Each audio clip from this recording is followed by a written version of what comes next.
Shalom bien-aimé. Oui, je vais te lire 6 versets rapidement. Pour connaître la sagesse et l'instruction, pour comprendre les paroles de l'intelligence, pour recevoir des leçons de bon sens, de justice, d'équité et de droiture, pour donner aux simples du discernement, aux jeunes hommes de la connaissance et de la réflexion. Que le sage écoute et il augmentera son savoir.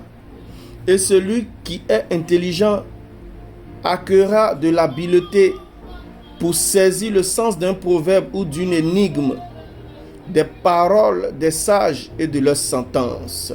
Je pourrais terminer par la crainte de l'Éternel est le commencement de la science. Bien-aimé, c'est du chapitre 1 de Proverbes que j'ai tiré cette lecture. Je veux simplement te dire que il y a, n'est-ce pas, 30 chapitres de Proverbes dont le plus long ne fait que 36 versets. Le chapitre 8. Chaque jour du mois correspond à un numéro de chapitre. Si nous sommes au premier, c'est le chapitre 1. Nous sommes au 5, c'est le chapitre 5. Si nous sommes au 30, c'est le chapitre 30. Et la lecture de Proverbes répétée dans un cycle de temps, j'ai pris au moins 3 mois. Et si c'est tout le temps, ouvre l'esprit de façon incroyable.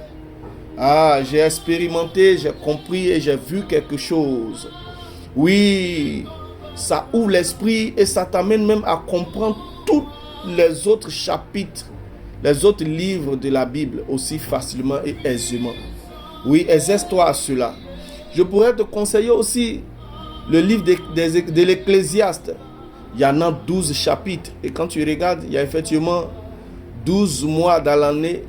Alors tu peux aussi ajouter chaque mois un chapitre d'Ecclésiaste que tu peux lire à tout moment du mois, soit au début, au milieu, à la fin, en tout cas selon toi. Mais pour chaque jour, égal à un proverbe. Et pour chaque mois, janvier, c'est Ecclésiaste chapitre 1 et Ecclésiaste chapitre 12 pour le mois de décembre, pour ne pas beaucoup épiloguer. Frère, ça bénit, c'est bénissant. Tu auras de la sagesse, du discernement du bien et du mal. Quand tu regarderas la face d'un homme, tu sauras qui est méchant, qui est bon. Tu sauras qui peut te rendre un service facilement, qui peut ne pas te le rendre, à travers des propos, à travers des manières de communiquer.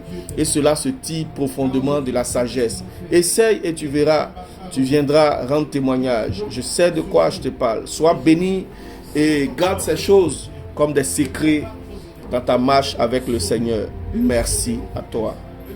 Que Dieu te bénisse.